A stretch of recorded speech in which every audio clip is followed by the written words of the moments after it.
Cuando el Hey Festival me pidió que enviara una lista de los autores a los cuales quería entrevistar, empecé a recordar a aquellos que marcaron mi camino por la universidad.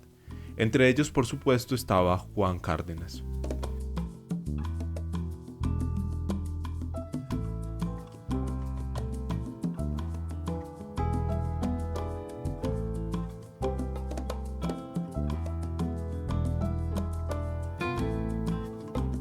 La profesora de ese momento había notado en mi escritura una cierta nostalgia por mi ciudad de origen, El Cerrito, un municipio cercano a Cali.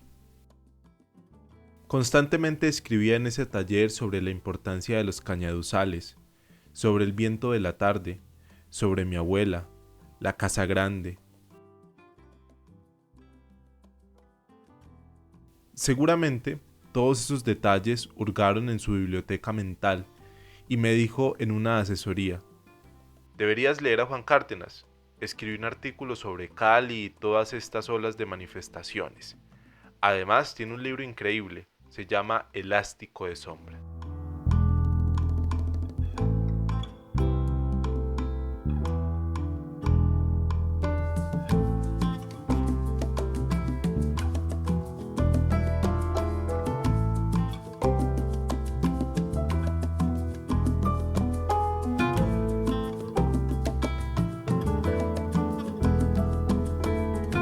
Guardé con mucho cariño esta recomendación de Lina Parra, una profesora a la que admiro profundamente.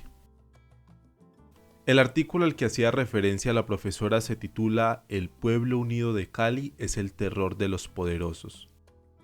En él no solo se habla de las manifestaciones, sino también de esa economía próspera pero a la vez oscura del Valle del Cauca. Les comparto un pedazo que me conmovió profundamente y me llevó a la reflexión. Y es a través de sus laberínticos caminos por donde la droga que se extrae en las montañas llega hasta las rutas del Pacífico, rumbo al resto del mundo. La gente de Cali sabe que el cañaduzal es mucho más que ese símbolo de orgullo con el que las élites señoriales del valle han tratado de empalagar al país. El cañaduzal es la tapadera perfecta, el parapeto ideal para cualquier actividad non sancta, pues su sola presencia blanquea hasta las operaciones más sospechosas. Y si el telón de caña no basta, el fuego de las quemas en época de zafra, el fuego que todo lo purifica, se encarga de culminar la labor en medio de un olor arrebatador a miel quemada.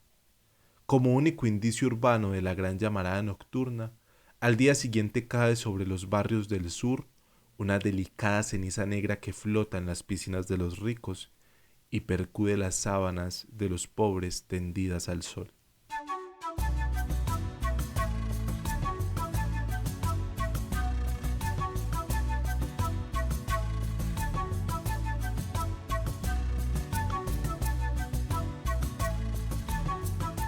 Esta entrevista entonces la pensé desde mis recuerdos y desde mis reflexiones sobre el Valle del Cauca.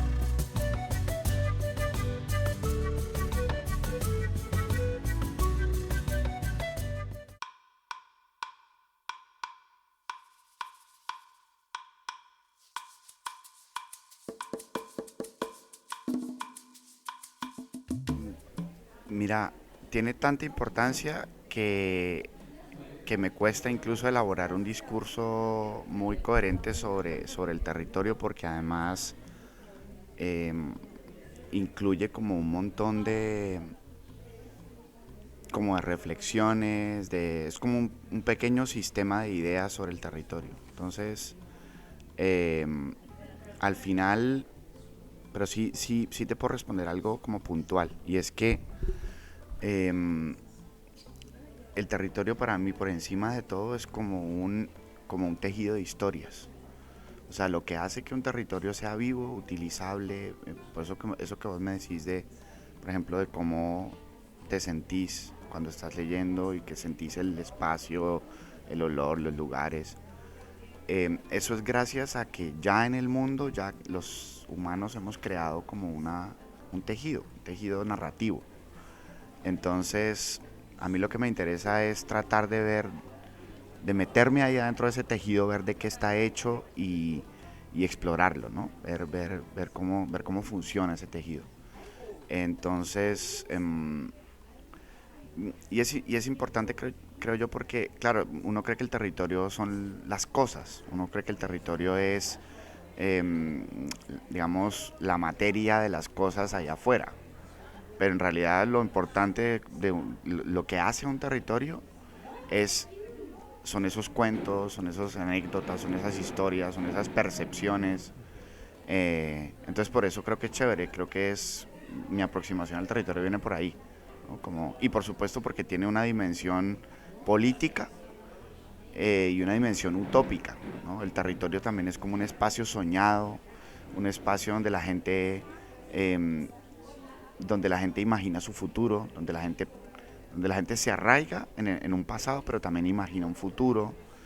Entonces, esa dimensión como política y utópica del territorio también creo que hace pues, que eso sea muy visible pues, en mi escritura, ¿no? Todo eso aparece allí como en una tensión, etcétera.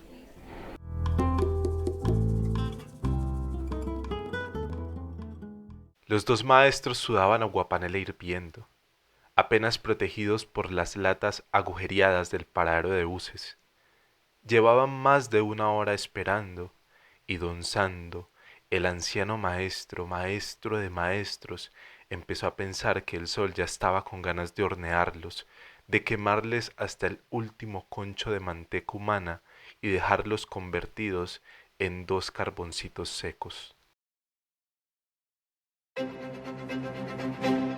Hace 18 años llegamos a Colombia con la idea de conversar, escuchar y celebrar las grandes ideas que se gestan a diario en este país y conectarnos con el resto del mundo. En el 2023 seguiremos sumando esfuerzos con aliados, participantes y colaboradores para consolidar la ruta de la palabra, los libros, la conversación y las ideas entre montañas, calles y murallas.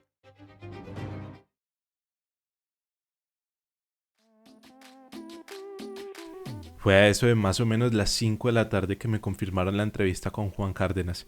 Corrí inmediatamente al hotel a organizar esta entrevista y a pensar un poco en aquellas cosas que me habían conectado tanto con la lectura, con la escritura de Juan Cárdenas. Así que aquí estoy en el Hey Festival en Cartagena, escribiendo una entrevista y pensando que la literatura me ha traído hasta los eventos más mágicos, hasta los eventos quizá más grandes. Aquí estoy para ustedes. Esto es De Parche con las Letras en el Hey Festival.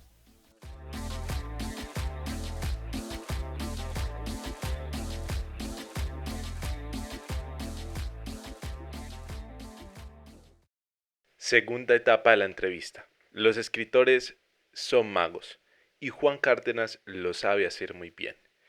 ¿Cómo lograr que distintos géneros, el periodístico, el ensayístico, la novela, el cuento y demás, confluyan en una narrativa heterogénea? Fíjate que tampoco es una cosa que haga como de manera muy calculada, no es como que diga, no es como un sancocho, como que yo diga aquí le voy a poner un poquito de papa, aquí le voy a poner un... No, no es, no es así, sino que si te fijas bien, hay una heterogeneidad de registros, pero todo eso está orgánicamente em, expresado, ¿no? Hay como una... y- hay como una biología interna que mantiene unidas todas esas partes y esa heterogeneidad que vos estás pues, detectando allí también. Porque, por ejemplo, si te fijas en Elástico, claro, uno como cuando uno toma distancia del libro, uno se da cuenta de que efectivamente ahí pasaron un montón de cosas, hay como reflexiones sobre arte, hay como reflexiones políticas, hay mucha narración, hay aventuras, hay cuentos fantásticos, hay historias como de folclore popular. Pero todo eso está hecho como de unas mismas sustancias, ¿no? Entonces uno no siente que le hicieron un pegote, que le hicieron como una rejunte de cosas. Entonces esa parte para mí es muy importante, como toda la biología interna del texto. No, yo creo que sí hay una intención, es que yo creo que esa es la parte como constructiva, ¿no? Esa es la parte que uno construye. Y yo creo que es la parte donde uno, ahorita que decías lo de la magia, ¿no? Que es curioso porque un escritor, creo yo, debe ser un mago, pero no debe ser un mago que se guarde ningún truco. Todo tiene que quedar a la vista, ¿no? Que esa es la magia más impresionante, cuando uno ve a alguien y uno dice, no hay forma de que este man me haya escondido algo, ¿no? ¿No? Y estoy viendo el acto milagroso y no... Y, y al mismo tiempo, pues, claro que hay artificio, claro que hay truco, ¿no? Pero ese truco no es que esté por allá refundido, sino que está a la vista, está completamente, lo ves, es como una transparencia, lo ves todo delante, ¿no?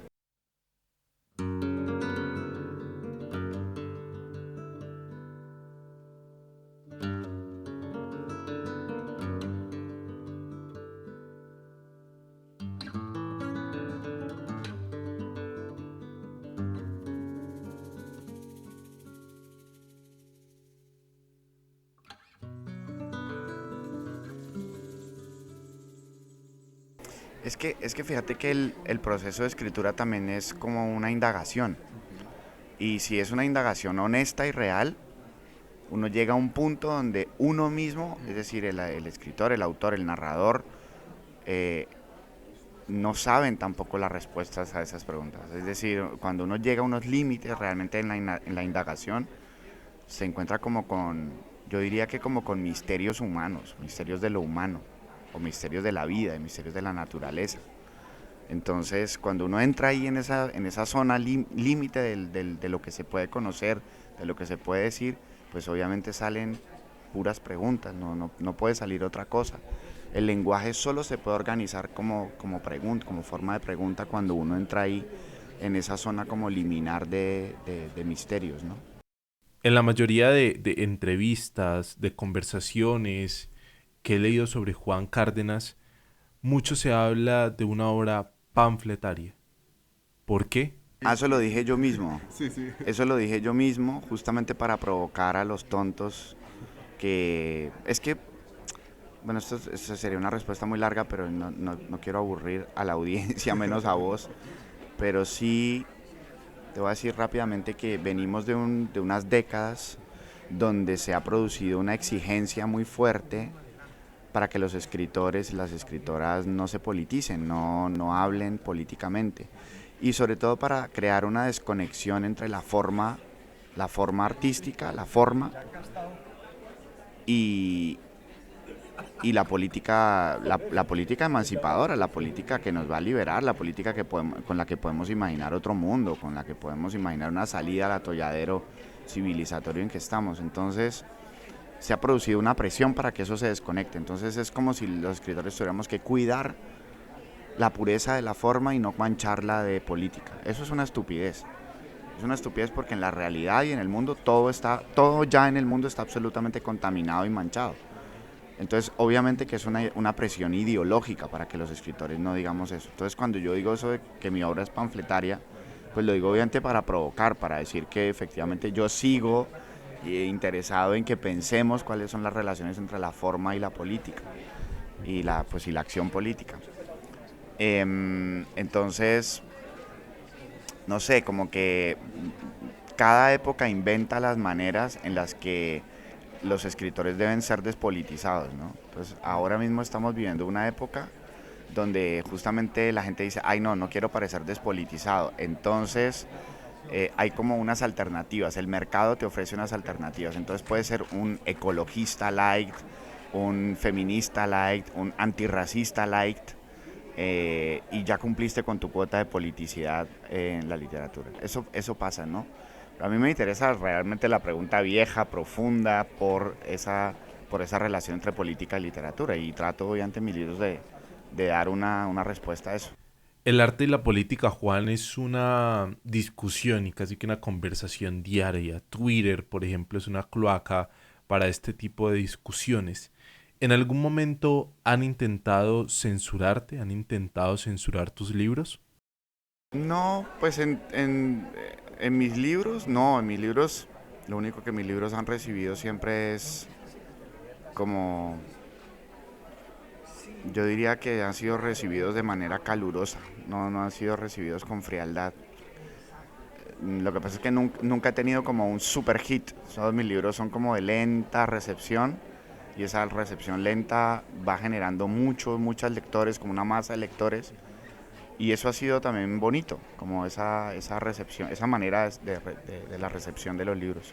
Pero obviamente que sí he tenido como, digamos, rencillas políticas cotidianas como ciudadano, como una persona que, por ejemplo, de vez en cuando escribe sobre temas políticos en el periódico o en redes sociales. Claro que en esos espacios no he recibido censura, pero sí he tenido muchas rencillas, mucha resistencia, ¿no? Y sé bien que, pues, que mi postura política es bien minoritaria en el campo de la literatura y que eso que no es muy común, ¿no? Obviamente fuera del campo de la literatura no es minoritaria, por suerte, pero sí dentro de la literatura, por supuesto. Hubo una conversación en el Hay Festival en la que Juan Cárdenas fue invitado y el tema central era lo político. ¿De qué manera Juan Cárdenas reacciona a la política? Sí, yo creo que es muy visible, ¿no? La manera en la que yo reacciono a la manera en la que, al hecho de haber sido inundado por la vida política. Creo que es muy visible, ¿no? Soy alguien que, no sé, que está diciendo lo que piensa en muchos espacios casi todo el tiempo, ¿no? Aquí mismo en el festival eh, les agradezco mucho a los organizadores y organizadoras del festival, organizadoras realmente, porque son todas mujeres, del festival que me hayan dado la chance de poder decir en público aquí, para irritación de mucha gente, todas las cosas que se me pasan por la cabeza en términos políticos, ¿no? Esta pregunta, Juan, me la pidió un oyente que te la hiciera y es también porque en muchas entrevistas hablas de Borges como una influencia para ti. De hecho, creo que en algún momento se habló de que Borges está en todos lados en alguna de esas entrevistas. ¿Qué es para ti Borges? Borges está en todo. Yo no diría que está como en mi estilo, en mi escritura. A mí me interesa Borges como una especie de em, como de artista conceptual. Es un tipo que inventa procedimientos. Entonces hay una manera de inventar esos procedimientos y de acercarse a las formas literarias que a mí me parece genial.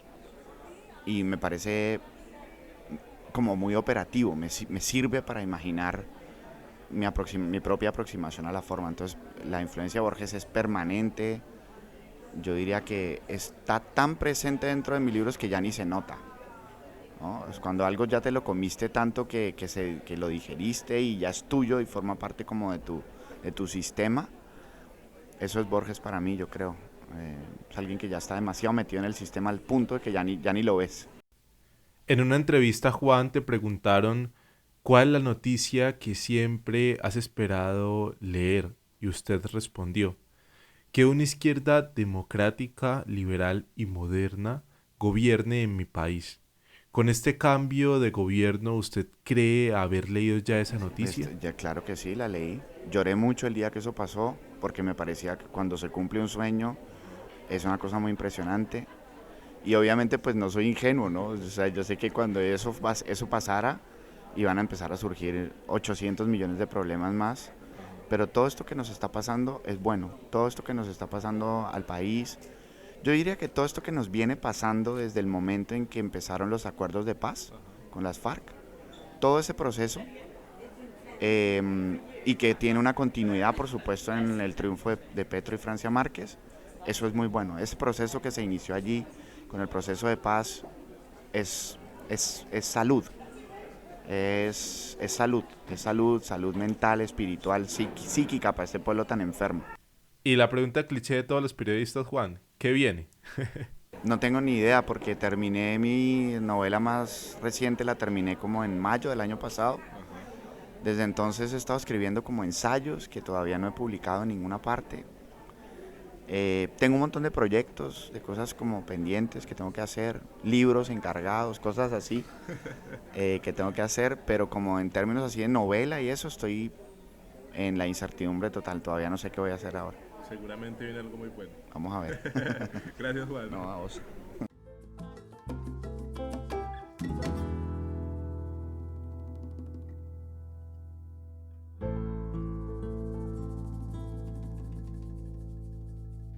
Leer para Vivir es el nombre de la nueva temporada. Los invitamos a que se conecten con De Parche con las letras todos los domingos. Parches todos los domingos, por favor activen las notificaciones, síganos en nuestras redes sociales, @De Parche con las letras y en Twitter, @De Parche Letras. Nos escuchamos todos los domingos. Gracias por estar aquí.